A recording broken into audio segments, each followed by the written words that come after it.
Karena tawadhunya ulama-ulama Nahdlatul Ulama tidak menyebut sebagai ijtihad. Ya. Tidak menyebut sebagai ijtihad. Karena tawadhu, seperti tawadhunya Imam Ubaidillah yang sekarang difitnah sebagai sebuah sosok yang tidak pernah ada. Yang ada Abdullah. Ubaidillah adalah fiktif. Karena tawadhunya tidak mau disebut Abdullah, tidak mau, karena padahal orangnya al-alim, al-bari, masya Allah. Ya, tapi sekarang jadi bulan-bulanan di Indonesia ini. Ya. Nama Ubaidillah jadi bulan-bulanan. Kita tanpa Imam Ubaidillah, tanpa Alawiyah, Bani Alawi, mungkin kita tidak tahu apa-apa. Sumber-sumber keilmuan kita banyak karena jasa-jasa para ulama Alawiyin membukukan, mensyarah, termasuk Syekh Murtadha Az-Zabidi, ya, yang mensyarah kitab Ihya Ulumuddin itu. Beliau bukan sekadar ahli fikih, ahli tarikh, tapi juga muhaddis. Tentu tahu sanad yang munqati', sanad yang muttasil. Bahkan kalau kita buka kitab-kitab tarikh, apakah itu Al-Ghuror, ya, atau Aslul Bahr, kita temukan nama-nama itu. Nah, kalau ada yang ngotot, kira-kira ada apa di belakang ini? Sampai mengorbankan hal-hal yang sangat berharga. Bahkan sampai mengajak kita untuk menjadi para mustahid baru. Sudah mengabaikan apa keputusan ulama di Munas Lampung, ya, tentang hal ijtihad, ya, tentang tata cara kita mengambil hukum-hukum dan lain sebagainya. Pada kesempatan yang penuh dengan kebahagiaan ini sesuai dengan tema, yaitu meluruskan pidato, ucapan, ungkapan, tausiah, wasiah dari beliau Romo Kiai Haji Miftahul Akhyar yang sangat saya muliakan, tetangga saya sendiri di Surabaya. Beliau adalah mantan Ketua Umum MUI dan sekarang menjadi Ketua Umum Rois Am atau Syuriah Nahdlatul Ulama periode 2021 sampai 2026 yang akan datang. Beliau adalah seorang pengasuh pondok pesantren Miftahus Sunnah. Miftah berarti mengambil nama awal beliau, Miftahul Akhyar, artinya adalah kunci dari orang-orang terpilih. Miftahul Akhyar, itulah pondok pesantrennya bernama Miftahus Sunnah, kunci, alat untuk membuka pemahaman tentang sunnah-sunnah Nabi atau faham ahlus sunnah wal jamaah, mungkin seperti itu. Berada di Jalan Gedung Tarukan nomor 100, daerah Pacar Kembang, Ambak Sari, Surabaya. Dengan rumah saya antara puluhan kilometer lah. Ya, tetangga dekat saya sebenarnya, tapi beliau lebih terkenal dan saya ya terkenal di dunia lain. Tetangga saya sendiri. Jadi alhamdulillah beliau telah memberi suasana kita untuk tambah meyakinkan orang-orang yang belum yakin, menambah pengertian pemahaman orang yang belum paham, belum ngerti, supaya mengerti. Tentang apa ini ya? Tentang seperti yang telah disampaikan oleh beliau. Di pidato beliau itu ada pemahaman tentang memilih pemimpin negara, termasuk Pak Karno itu sebagai waliul amri abdururi bisyaukati. Dan diantaranya ada pintu ijtihad, ya, memancing ulama sekarang ini untuk berperadaban, ya, fikih peradaban, supaya mau berijtihad atau pintu ijtihad itu tidak pernah tertutup karena tidak pernah dibuka. Terus yang menyinggung tentang ketawaduan, sesuai dengan video yang baru saja kita simak tadi, yakni selama ini kita ini dianggap sebagai tukang fitnah, menfitnah fiktifnya Ubaidillah yang nama aslinya adalah Abdullah, tapi karena saking tawadhunya maka diubahlah namanya menjadi Ubaidullah atau Ubaidillah bin Ahmad Al-Abbah An-Nafar. Ini perlu kita luruskan. Kalau tidak ada data fakta, itu namanya fitnah. Syuhrah wal istifadhahnya itu abad 9 akhir, 10, 11, 12, sampai 14 dan 15 sekarang ini. Saya bahkan sedang menyiapkan kitab Tobaqat paling tua, lebih tua daripada As-Suluk fi Tobaqatil Ulama wal Muluk. Ini kitabnya. Ini karya Ibnu Samurah, abad 6 Hijriah. Pernah hidup semasa dengan Imam Fakhruddin Ar-Razi yang mengarang Asy-Syajarah Al-Mubarakah, yang mengarang tafsir Mafatihul Ghaib. Ibnu Samurah. Sudah saya khatamkan plus installkan dalam memori otak dan hati saya. Di dalamnya ini tidak sedikit pun merekam nama-nama dari keturunan Imam Ahmad Al-Abbah, Imam Ubaidillah, Imam Alwi, Imam Basri, Imam Jadid, dan bahkan sampai ke cucunya. Nggak ada di sini. Padahal ini merekam semua tokoh, generasi ke generasi, ulama, ahli riwayat hadis, ahli fikih, ahli tasawuf, ustadz, syekh, dan lain sebagainya direkam semua di sini. Tidak hanya di Aden, tidak hanya di Son'a, tapi juga di Hadramaut, juga di Dhofar, juga di Mirbat, semua direkam di sini. Tapi tidak ada satupun Ibnu Samurah menukil, mencatatnya, dikutip, dimaktub di kitab Tobaqatul Fuqaha'il Yaman, Tobaqat Fuqaha'il Yaman, taklif Umar bin Ali bin Samurah Al-Ja'di. Ini kitabnya. Ini Romo Kiai Haji Miftahul Ahyar, saya yakin, saya nggak di sini kerasa belum punya, saya nggak mengatakan nggak lah, belum punya.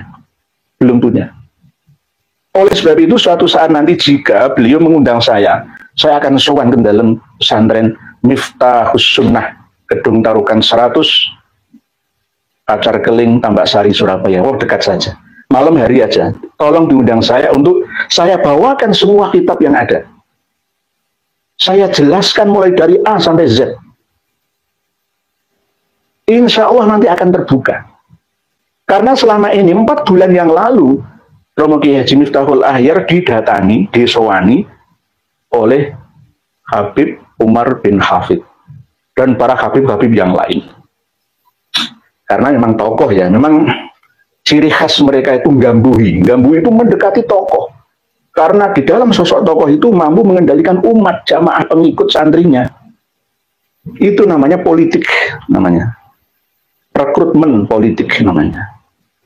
Beliau di sowani ke dalam beliau, di pondok pesantren beliau. Jenengan lihat videonya ada.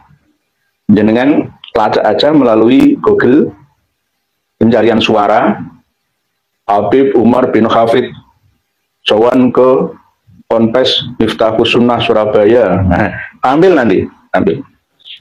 Mungkin dengan dibawakan beberapa kitab yang beliau sendiri ketika menyampaikan nama-nama kitab itu melenceng dari kebenaran. Namanya saja beliau lupa. Yakni yang pertama kitab sejarah yang bernama Al-Ghuror, ya, kitab ini. Benar. Tapi ini bukan kitab sejarah. Ini kitab Torekoh ini. Ya ada silsilah nasab, tapi tidak semuanya mengingat mengapa zikril a'immah al-amjad wal ulama al-arifin an-naf al-fuqaha. Jadi bukan sejarah. Tobaqat seperti Tobaqat, tapi ini khusus merekam ulama-ulama versi mereka. Gitu. Internal, ini kitab karangan internal mereka. Muhammad bin Ali bin Alwi Khirid Ba'alawi tahun 960. Mungkin dibawakan kitab ini sama seperti Gus Bah. Dibawakan kitab ini sama kitab As-Suluk itu saja salah. As-Suluk fi Tobaqatil Ulama wal Muluk, ini kitabnya. As-Suluk terus sama apa lagi yang Suluk Ansab, Suluk Bahar, Bahrul Ansab. Syekh Hamiduddin An-Najafi. Hanya dibawakan kitab seperti ini langsung taklid buta memutuskan bahwa nasab alawi sahih. Ini berarti ulama yang taklid buta. Ulama itu tidak boleh taklid buta. Uang sekelas beliau Kiai Haji Miftahul Akhyar saja bisa dipropaganda seperti itu. Apalagi sekelas ulama kiai-kiai. Mohon maaf saya nggak menyepelekan. Saking pinternya mereka untuk gambui, untuk mendekati tokoh. Karena di balik tokoh itu ada pengikutnya. Kalau tokohnya sudah dipegang, pengikutnya akan katut, akan ikut, akan manut. Ini kunci, gitu loh, kunci. Kuncinya di situ. Padahal jika kita terangkan, misalkan kitab Bahrul Ansab, Syekh Hamiduddin An-Najafi, nggak ada, Abdullah itu nggak ada, apalagi Ubaidullah, nggak ada. Baru ketika kitab Bahrul Ansab ini disalin oleh Sayyid Murtado Az-Zabidi, ada tambahan Abdullahnya, bukan Ubaidillah, Abdullahnya. Nah, As-Suluk itu Abdullah, tapi Abdullah bukan dari Ba'alawi. Nah, As-Suluk ini sering merekam Imam Al-Janadiri dari Ibnu Samurah. Pasti semua merujuk Ibnu Samurah. Karena ini lebih lama daripada As-Suluk. Lebih lama daripada As-Suluk. Jadi kitab ini kunci. Kunci, sama seperti kitab Sensus Mini Torful Ashab oleh Umar bin Rasuli. Ini bukan Umar bin Rasuli, tapi Umar bin Ali bin Samurah atau Ibnu Samurah. Abad ke-6, beliau wafat 586. Umurnya tidak terlalu panjang beliau, Ibnu Samurah. Ada yang mengdiko, ada yang mengatakan cuma 40 tahun. Setelah mengarang kitab ini selesai, beliau tidak diketahui di mana lagi, ada yang mengatakan seperti itu. Tapi Imam Al-Janadi merekamnya wafat sekitar antara tahun 586 Hijriyah. Ini Tobakot Fuqaha'il Yaman. Generasi ke generasi orang-orang cerdas, ahli fikih, ahli hadis, semua terekam di sini. Tapi nggak ada satupun dari Ba'alawi yang disebutkan di sini. Pada tahun-tahun itu Ba'alawi sudah banyak. Imam Ahmad Al-Abah wafat 345 Hijriah sampai 586 itu antara 200 tahun lebih. 200 tahun lebih itu berarti kan generasinya sudah banyak. Tidak hanya di Tarim, tidak hanya di Hadramaut, ya tidak hanya di Husayyisah, sudah terekam semua harusnya. Ini nggak ada di sini. Begitu juga ketika Romo Yai Miftahul Akhyar menyebutkan bahwa jasanya Ba'alawi itu sangat besar terhadap umat Islam Indonesia. Itu salah, Yai. Keliru. Tidak semuanya, ada tapi sedikit saja. Di antaranya yang jenengan sampaikan, panjenengan Ibu Romo Kiai Haji Miftahul Akhyar, yang sangat saya muliakan, sangat saya tawadhu'i, taati. Syekh Murtado Az-Zabidi itu bukan Ba'alawi, tapi jenengan memahaminya Ba'alawi. Ini kitabnya Ar-Raddul Jali, Inasabi Bani Alawi. Beliau bukan Ba'alawi. Ini yang mensarai kitab Ihya Ulumuddin karya Imam Al-Ghazali.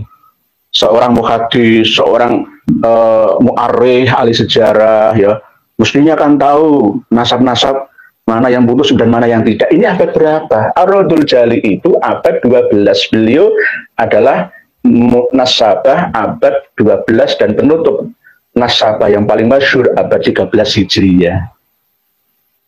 Lah, Imam Ahmad Al-Abah, Imam Ubaidillah, Imam Alwi, ya, Imam Muhammad, Imam Ali itu hidupnya di masa abad berapa? Ini kan yang penting itu. Jadi jangan sampai serta-merta memutuskan sesuatu dengan gegabah, ya, dengan tanpa dasar ilmu. Inilah yang tidak boleh dilakukan oleh seorang ulama warasatul anbiya dengan hanya taklid buta. Itu. Tanya dulu, ditelisik, telusur dulu. Oh, hidupnya tahun berapa ya Ubaidillah itu ya? Ubaidillah bin Ahmad atau Abdullah bin Ahmad itu syuhra wal istifadahnya barusan saja, kalau dihitung paling banter itu cuma 2 abad terakhir ini loh. Dulu itu nggak syuhra wal istifadah, apalagi abad 9 mundur sampai abad ke-4 nggak ada. Ada pun itu masih belum syuhra wal istifadah. Jadi Syekh Murtado Az-Zabidi itu bukan Alawi yang versi Ba'alawi, tetapi Alawi versi keturunan Sayyidina Ali karramallahu wajhah. Beliau Syekh Murtado Az-Zabidi ini wafat tahun 1205 Hijriah alias masuk ke abad 13. Oke lah, kitab ini dikarang abad 12 akhir 1290-an sebelum beliau sakit. Tetapi ini saya bacakan bahwa beliau itu bukan Ba'alawi. Ini ya, ini. Beliau nama aslinya adalah Muhammad bin Ahmad Al-Mukhtafi bin Isa Mu'addimul Asbal bin Zaid bin Ali Zainal Abidin bin Imam Abi Abdillah Al-Husain. Beliau aslinya dari Wasit, Irak, dilahirkan di Baljirom. Nah ini, jadi beda, pemahamannya itu beda. Syekh Murtado Az-Zabidi bukan Ba'alawi. Dan kitab karangan beliau ini pun saya masih meragukan. Sampai sekarang ini saya masih memburu manuskrip aslinya dari Mesir. Ar-Raudul Jali itu. Yang katanya Habib Alwi bin Thohir Al-Khaddad menyurati temannya yang ada di Mesir untuk mencari manuskrip aslinya ini. Karena saya juga ragu. Apakah benar-benar asli ini karya Syekh Murtado Az-Zabidi atau tidak? Jika saya melihat kualitas, ya, yang tercetak di sini itu saya kurang percaya. Mohon maaf, karena apa? Ada kesalahan fatal. 5 poin yang ada di sini. Yang saya itu kurang percaya ini benar-benar karya dari Syekh Murtado Az-Zabidi yang begitu alim dan alamah. Termasuk tentang Mus'ab Az-Zubairi dalam kitab Nasab Quraisy yang mengatakan bahwa termasuk diantaranya adalah Al-Bukhari dalam kitab Sirrus Silsilah yang mengatakan bahwa anaknya Imam Ahmad itu ada 2, Muhammad dan Abdullah. Lewang Imam Ahmad Al-Abah belum lahir, Mus'ab Az-Zubairi itu sudah meninggal. Misalkan Kamakola Ibnu Samurah, misalkan Ibnu Samurah kitabnya mana? Di sini tidak ada keterangannya. Misalkan di Al-Ubaidili mengatakan bahwa Hajar Asy-Syarif Ahmad wa ma'ahu akriba'uhu minal Basrah ilal Masyriq misalkan. Kitabnya mana? Nggak ada. Hanya sekedar mencantolkan bahwa Syekh Syaraf Al-Ubaidili mengatakan ini, mengatakan itu. Tapi beliau itu katanya ada 10.000 lembar kitab selain Tahdhibul Ansab yang belum dibuka. Nah, tapi mana kitabnya? Katanya ada lagi manuskrip Ibnu Samurah. Mana kitabnya yang asli Ibnu Samurah? Tinggalannya itu ini. Yang lainnya nggak ada yang menerangkan tentang Ba'alawi. Itu nggak ada.